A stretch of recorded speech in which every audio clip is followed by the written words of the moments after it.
Briefly on the global economic outlook.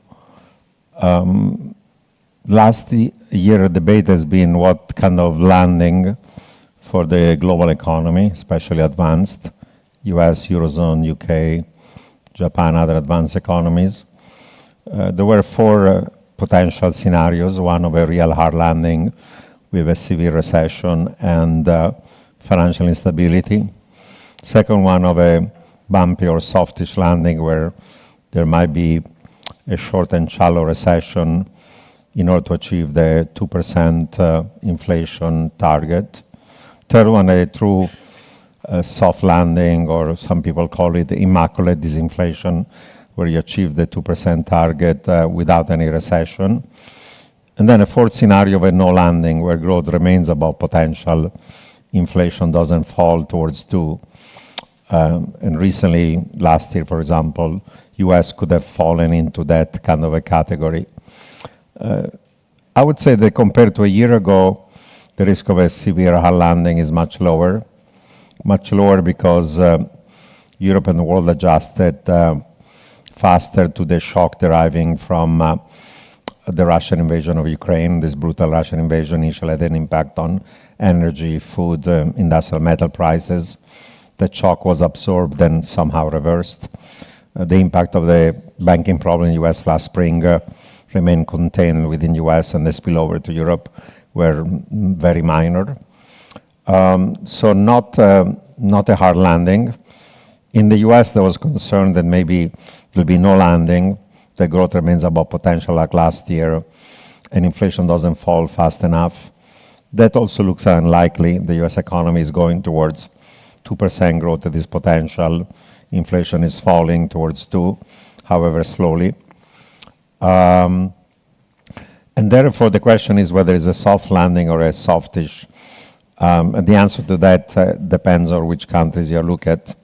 I would say a soft landing is the baseline scenario right now for the United States.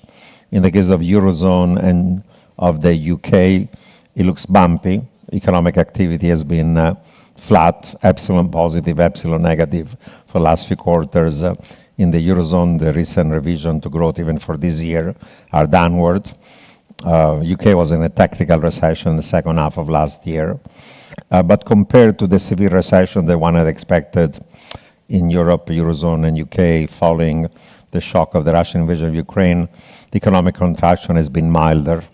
So it's bumpy, and we're beginning of an economic recovery, but quite mediocre, inflation falling, and those central banks being ready by mid-year to cut rates. Japan is a different story. The inflation was too low. Now it's closer to 2% in a sustainable way. That means that the BOJ has left negative policy rates, the control of the yield curve, and the only question is how fast they're going to be normalizing. What could go wrong? There are a number of geopolitical risks. One, that the conflict in the Middle East between Israel and Hamas expands beyond Gaza, Hezbollah in Lebanon, Iran, and of course the Houthis and others are already creating noise to shipping in the Gulf and outside of it. Russia and Ukraine could get worse. Putin is aggressive. The Ukrainians are attacking even oil refineries within Russia. So you cannot exclude that this conflict flares enough with impacts on commodity prices. The recent rise in oil prices already driven by what's happening in the Middle East, and investors concerned about that. US and China this year might be stable because there is a short-term cyclical thaw, tactical, but medium-term, that strategic competition between US and China remains. And one open wild card is, of course, the result of the US election, whether it's going to be Biden or Trump. The honest answer is nobody knows, could go either way. But if Trump were to be elected, there'll be changes in domestic monetary and fiscal policy. Trade policy of the US will be much more protectionist. He's talking about a 10% tariff on all goods, even those from friends and allies like Europe. And his foreign policies, depending on how they go, could impact Europe, could impact the way the Ukraine-Russia war evolves, could impact, of course, what's happening in the Middle East and the relation between US and China. So it creates a number of risks and uncertainties. Final point about the risk is private and public debts as a share of GDP are still too large in advanced economies. Budget deficits are still too large. Last year, markets started to get nervous about these unsustainable over time debts. Long-term interest rates, even the US, started to rise. Then those increases reverted themselves. But one cannot exclude that over time, with large deficits both in US, in Europe, in emerging markets and other advanced economy, eventually another market concern about unsustainable public debt would emerge at some point in the future that could raise rates, could crowd out economic activity, could have damaging effects on economic growth. When and if it's going to happen is open to question. So the baseline is okay, but there are political and geopolitical risks and also some economic and market risks. So maybe I'll stop here and take any questions you might have.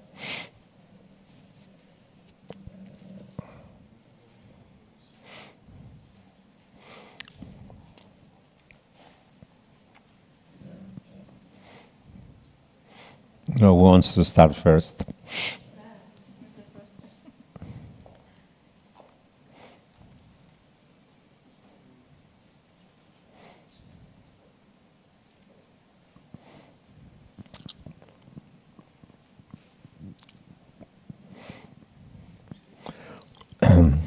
Broken the ice. So the S&P 500 is at the highest point, highest records, and continue to beat that records. And do you see any kind of bubbles in the markets, in the stock market, or not? Or maybe also, I have another question. It's about the ESG market. As you know, the ESG market was very, very active in the last years. And now the US investment funds are scaling back from the ESG market. Is it also a political, is it a matter of political change that will happen in November, or there's something else? Thank you. Well, about the US stock market, of course, it kept on rallying.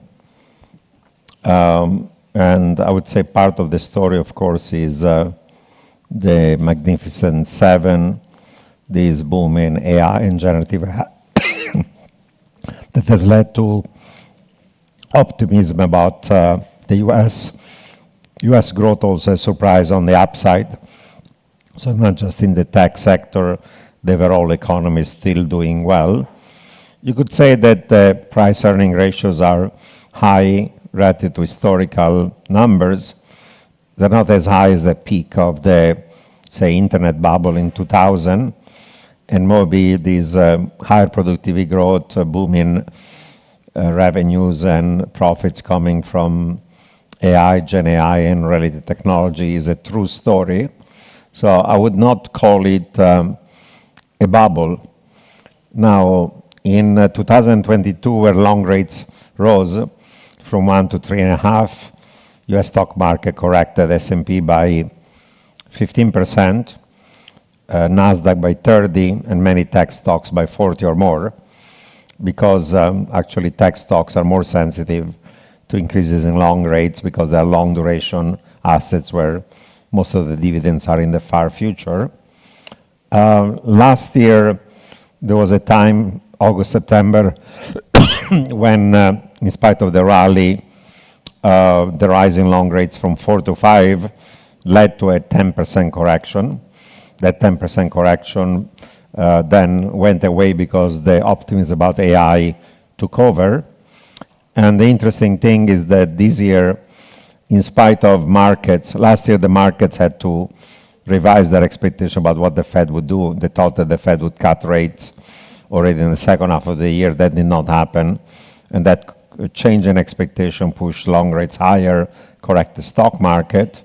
This year, interestingly, the market started the year expecting 6 cuts by the Fed. But as the Fed convinced markets by now, cuts will be starting only in June and be only 3, not 6. And in spite of the market adjusting to that change in view of the Fed policy, the stock market rallied because of the AI kind of hype, or not just hype, true story. I would say that what could happen this year is a tail risk, is that maybe the US ends up into a no-landing territory where growth remains above potential, inflation doesn't fall as much as the Fed wants. In that case, the Fed would cut rates less than 3 times, maybe 2, maybe 1, maybe 0. If inflation keeps on remaining above target, you could have a scenario by next year that the Fed actually not only doesn't cut rates, could raise them. Again, it's a tail scenario. In that tail scenario, growth is better than expected, but the Fed not doing what the market wants would imply long rates higher, short rates higher. And I think that the market would correct downward. Only correction, not a bear market, but it would correct just because the effect of AI is fully priced in, so there is not much upside there. And then anything happens to short and long rates leads the market to go down. And a lot of the rally in stock market has been driven by tech and the Magnificent Seven, while the others have been softer so far. So, long term, there's a good story on why the stock market in the US is going to keep on outperforming. But depending what happens to inflation, what happens to Fed policy, what happens to the long rates, things can correct. And over a medium term, the US fiscal deficit and debt are unsustainable, like they are in many parts of the world. So at some point, market discipline can reassert themselves. If long rates were to go towards 5 or more, that will be a negative for the stock market. On ESG, first of all, the question is more than ESG and what funds are doing, what will be the policy. I think that the policy will be different if Trump is elected. When he was elected, he's a skeptic about climate change or doing something about it. He pushed hard for increasing the amount of fossil fuels. The Biden administration has done more through the IRA Act to increase the supply of non-fossil fuel energy. It's also true that they don't want energy prices to be much higher, that the transition to renewable energy is going to be only slow, and any shock to oil prices upward will have negative effects on economic growth and on inflation. And therefore, there's been a significant also increase in fossil fuel production. The US is becoming the biggest producer, both of natural and shale gas and of oil. So those things are going to remain. And even in Europe and the rest of the world, there is a lot of talk about green transition, but there is also a lot of greenwashing and greenwishing. And if you bash producer of fossil fuel and there is not enough of an increase in renewable energy, then energy prices can be higher. Brent was close to $100 per barrel even before the Russian invasion of Ukraine spiked it more. And now Middle Eastern types of tension are pushing again the Brent higher.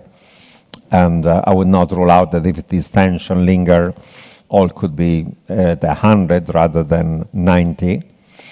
And there is also a political backlash against the ESG, at least in the US, ESG investments by the BlackRocks of the world, because some of the Republican states don't care about climate change. And therefore, they're bashing essentially ESG investments. And that has been continuing and might get worse, of course, if Trump is elected. The big issue, if I say green transition, is there is more talk than action. Climate change is getting worse, but effectively there's still a significant reliance on fossil fuels. There's not gonna change. So greenwashing and greenwashing are gonna remain as a headwind to really doing this green transition. Europe is also more committed to it, but also Europe depends still on fossil fuels, maybe natural gas that is not as bad as traditional oil or coal produces energy and electricity. But how you do that transition without impacting severely economic growth is still an open question.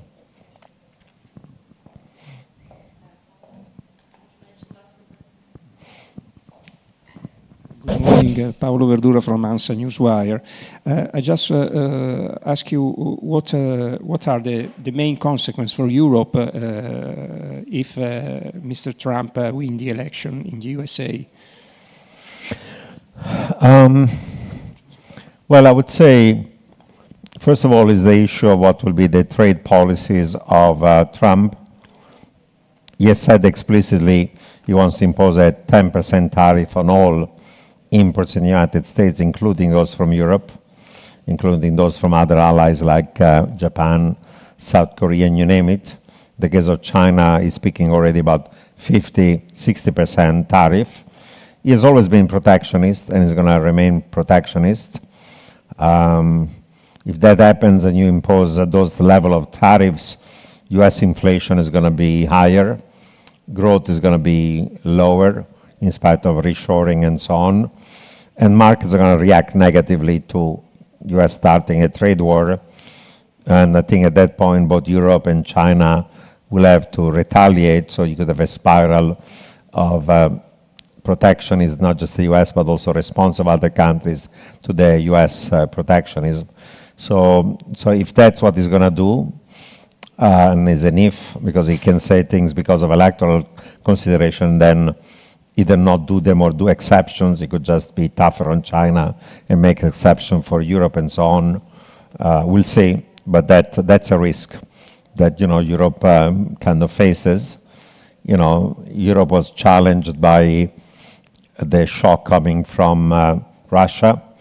It adjusted, but that dependence on foreign oil, natural gas implies that any shock that leads to higher energy prices is still a risk to Europe. Given the tensions between US and China that may get worse under Trump, Europe stays at the crossroad of that because Europe is ally of the US but does a lot of business with China, both exporting and doing FDI. And those tensions might be heightened by a Trump presidency. On Russia and Ukraine is tricky. Trump has done statements that suggest he doesn't care about NATO. He even said, please Putin, go and attack European countries. I think that, like in his first administration, is a bit of a bargaining chip. He wants Europe to spend more on defense. Europe has started to do so, but not to the extent of the commitments of 2% of GDP.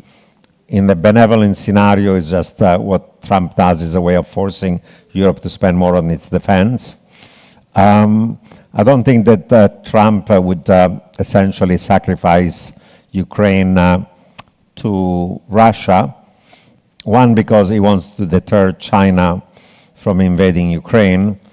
If you're not willing to support a country in your own sphere of influence of Europe, the signal you tell the Chinese is, please go ahead and do whatever you want to with Taiwan.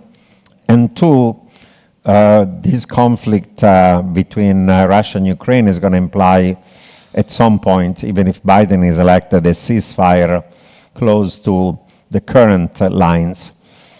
Ukraine, first of all, may not get as much money and weapon to gain more territory. This past year, in spite of lots of money and weapons, was not able to gain territory just because in the meanwhile, Russia built up all these defenses. Russia could try an offensive this summer, but I think that US Congress is going to give enough money to Ukraine and Europeans are going to give enough money to Ukraine so that Ukrainians can defend themselves.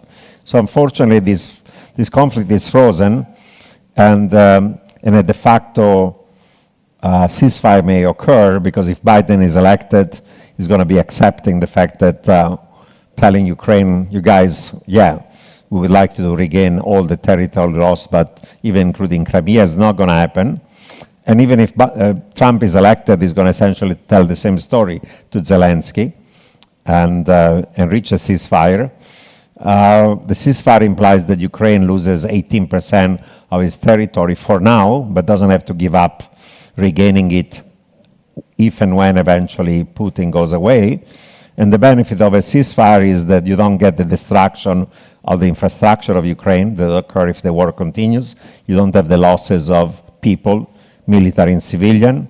You have a path for spending money on reconstruction, and there'll be large amount of money coming from the rest of the world and from the seizure of the Russian foreign reserves.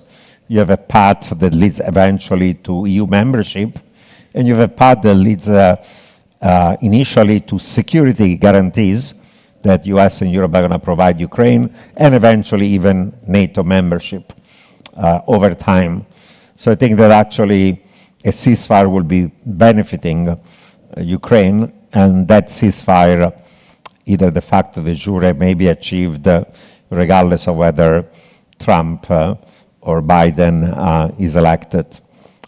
Same story for the Middle East. Eventually, you need a path that leads to Israel normalizing with the Saudis. Saudi would do so if there is a recognition of a two-state solution over time. Eventually, the Netanyahu government is going to be replaced by another one more moderate, regardless of whether Biden or Trump is elected. So there is a path where this war, rather than escalating, leads actually to a peace process being resumed. And that could occur under Trump, it could occur under Biden. So there'll be significant difference between Biden and Trump that impact also on Europe, but maybe they're not going to be as severe as some people are concerned about.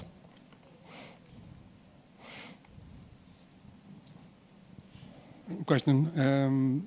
Both Europe and USA had to deal with high inflation and high interest rates, but the performance is very much different. What's the difference between the two economies, the main factors?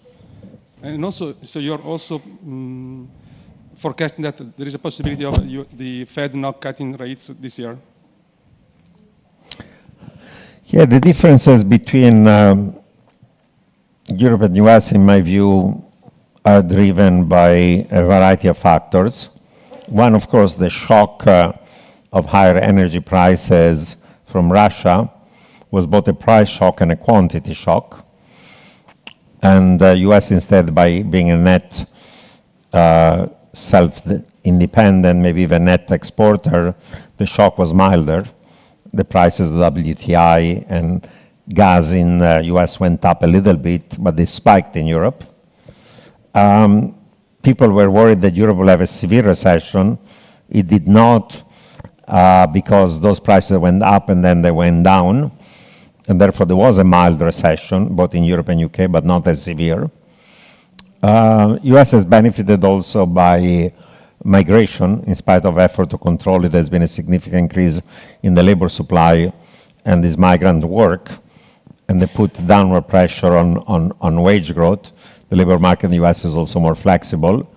US had a fiscal policy that reassured some manufacturing in the US, the infrastructure plan, the CHIPS Act, the IRA, that has led to a boost of spending by the private sector, given that the tax incentives are huge. There are tax incentives also in Europe, but much more complicated.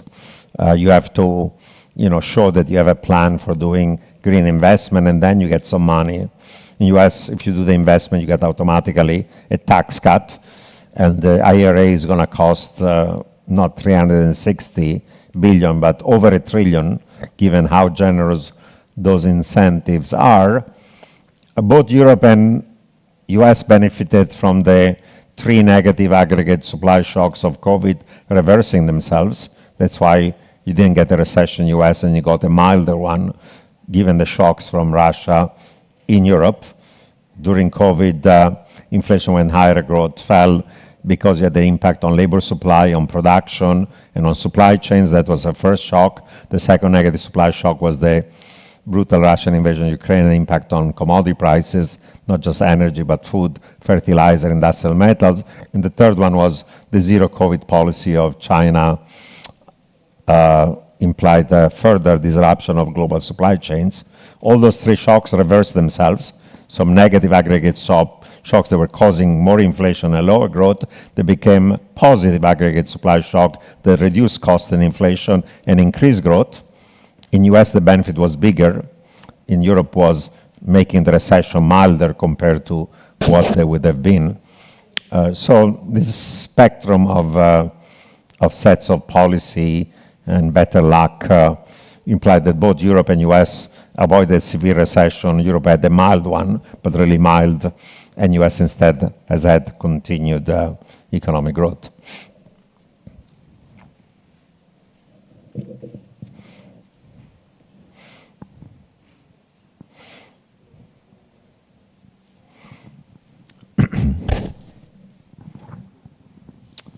Hello. Speaking of European politics, there will be the European elections this June, and there might be a strong reshape of the political scenario in Europe with a growth of the far-right parties. Can you see any consequences from this? Yeah, I mean, the extreme far-right may do well, but, you know, the European mainstream party have said there is no way that this extreme party will be part of the coalition that supports then who the president of the European Union, the Commission is, and the commissioners. You know, AfD and very radical cannot be part of those coalitions. One scenario is one in which some version of moderate center-right, the APP, and the center-left formed a similar coalition that they did. Between those centrists and extreme right, there is now the rise of moderate right-wing parties. There's a big difference between Le Pen in France or AfD in Germany and more moderate center-right parties like those that are in power in Italy. Whether those parties do well enough that they're necessary to be part of a coalition that supports those who are going to be running Europe in terms of commission, to be seen. If they're not needed to form that majority, probably they'll be excluded for now. But some of them have moderating their views about Europe, Euro, migration in ways that make them more mainstream. You can be radical when you're in the opposition, but as we saw in Italy, you can moderate yourself when you're in power. But it's true that, you know, Europe has overall moved towards parties that are either Eurosceptic or European skeptic, having more of a role. I think that, I don't remember whether 26 out of 28 of European countries are run by center-right coalitions. And that may imply that the process of gradual EU integration slows down, call them more sovereignist parties running more and more countries. So economic integration, fiscal union, banking union, common policy on migration, further political integration becomes slower. I don't think it's reversed radically, but becomes slower. And probably Europe needs more integration to become a meaningful subject of economic power, trading power, but also political and military and geopolitical power in a world where US remains strong. China, with its own difficulties, is still a superpower, and there is now a rise of other important powers like, for example, India. So whether Europe is going to be able, given its current partial integration, to have leverage on global affairs depends on how much integration occurs, as opposed to things being frozen or gradual reverse of that integration.